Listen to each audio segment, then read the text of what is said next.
Zoe Canelo, reporting for Kids First, and today I have the pleasure of talking with Mariana Diaz-Wionczek. She is a multiculturalist media consultant, researcher, and academic.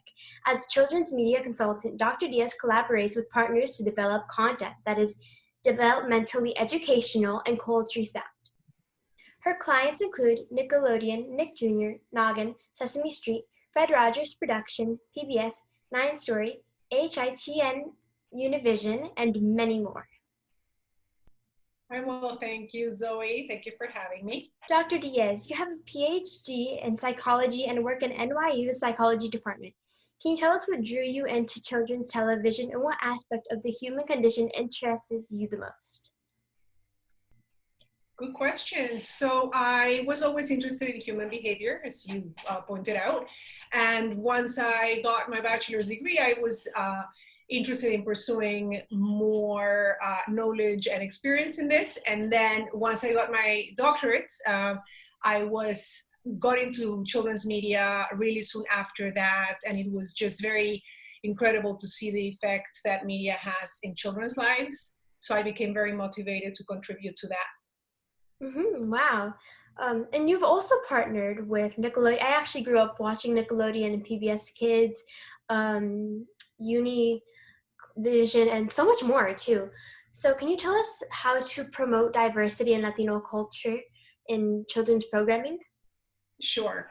So my first job in children's media was in Nickelodeon with Dora the Explorer production that I'm sure you're familiar with. Definitely. And that was pretty much what awakened my passion for children's media. So I was lucky to land in a production that's multicultural and very diverse. And so I believe that when we develop content, we have to continue giving children positive messages that are going to impact them. So in the case of Latino children, you want to make sure that you're representing them, kids like yourself, in the characters that we develop and in the stories that we tell. So that's my passion, and that's what I've been pushing for since I was at Nickelodeon, but now also as an advisor for other clients that develop content for kids. Yeah, it really shows in Dora too. She's always talking to the kids, even though she can actually see them. Obviously, she's a fictional character, but I grew up basically watching Dora, and I can really see that. Yeah, and children like me are really exposed to a bunch of content today. We have television, YouTube, and just all these channels. How do kids go about identifying content that is beneficial to us and ways to be selective when watching TV and movies and all these things that we're exposed to? Yeah, I think it has a lot to do with the age of the child. So someone like yourself who's very well informed and exposed to a lot of different things, I'm sure you have your criteria for selecting content that's good. But I always invite the parents to be a part of that process of selecting content that's good and suitable for their children. And it has to do a lot with the family values and with what's important to the parents and that child. There's always a resource that I direct people to that's called Common Sense Media. And Common Sense Media, which is commonsensemedia.org, provides reviews from a quality standard point of view. So they have multiple reviewers looking at this content that you mentioned, long format on TV, movies, books, and other media, and giving advice and their opinion on what's most suitable and most educational and beneficial for kids. So I would typically just send people there, and in the context of Latino parents and kids and bilingual parents and kids, they also offer advice and recommendations on bilingual content and multicultural or bicultural content. That's also important. Yeah, I agree with you. That's so interesting, that website. And yeah, of course, every parent is different and they have their own rules for their children. Actually, my dad is American and my mom is Venezolana. And I feel like it's important to maintain my roots as a Latina by honoring both worlds. For kids, how do you think we can really preserve our multicultural heritage when developing content for young people? This is my favorite question. This is what you're asking me. It's actually my passion. I'm also a Latina. My kids are bicultural like yourself.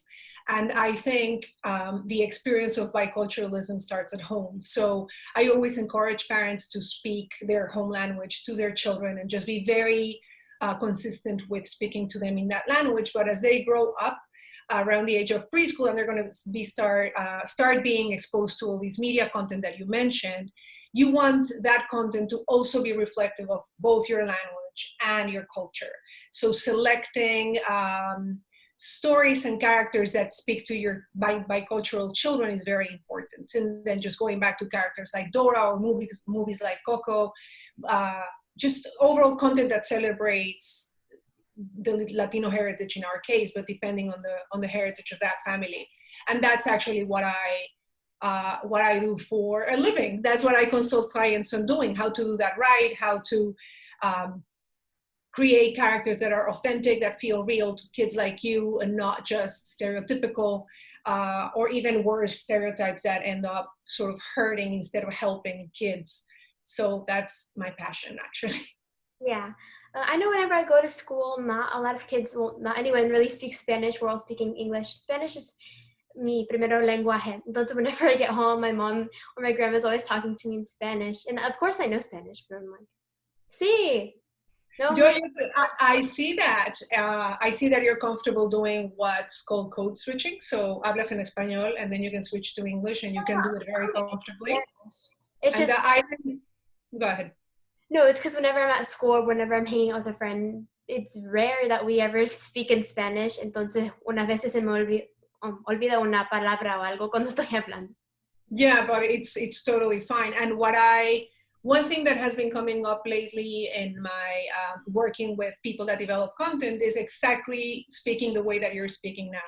So when you speak two languages and you're bilingual, we bilingual people actually flow between the two languages. That's called code switching. And it's something very natural for us.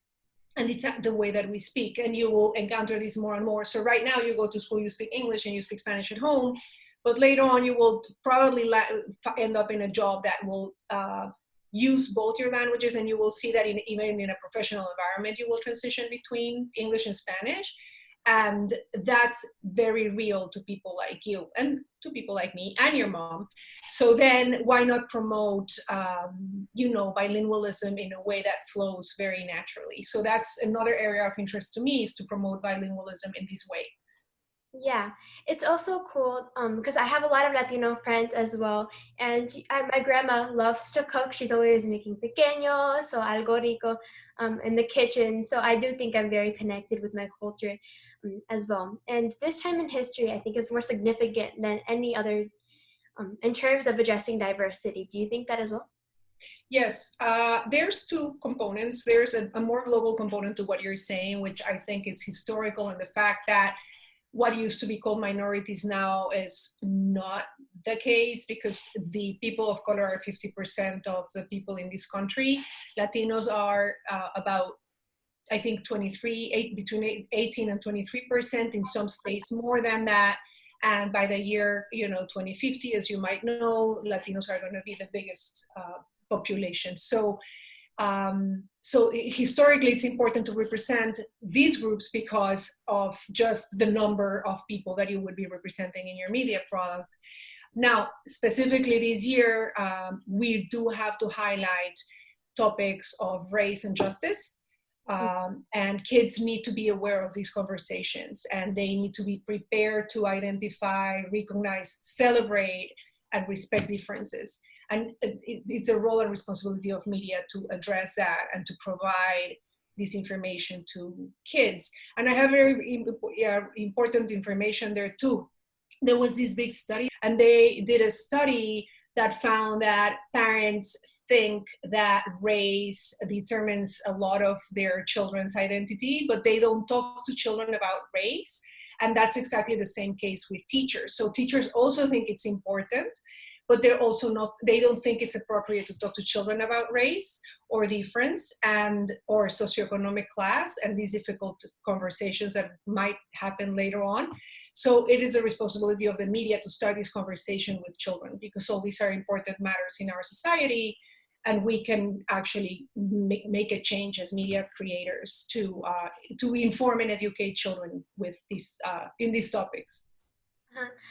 Yeah, I know. So in some cases it technically could be a sensitive subject, but I love that you can really incorporate that into kids media in a really friendly and open way. And that's one of the things I love about what you do.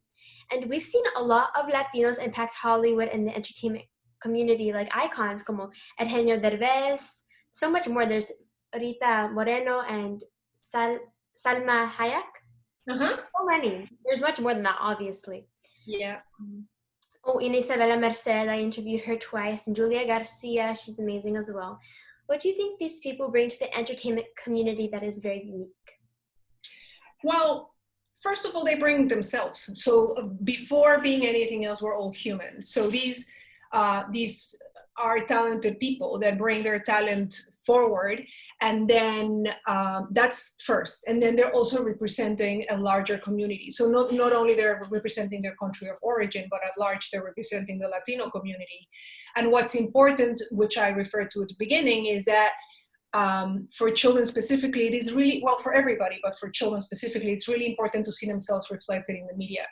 The media is a mirror of society. So if you don't see yourself in that mirror, it's almost as if you don't exist.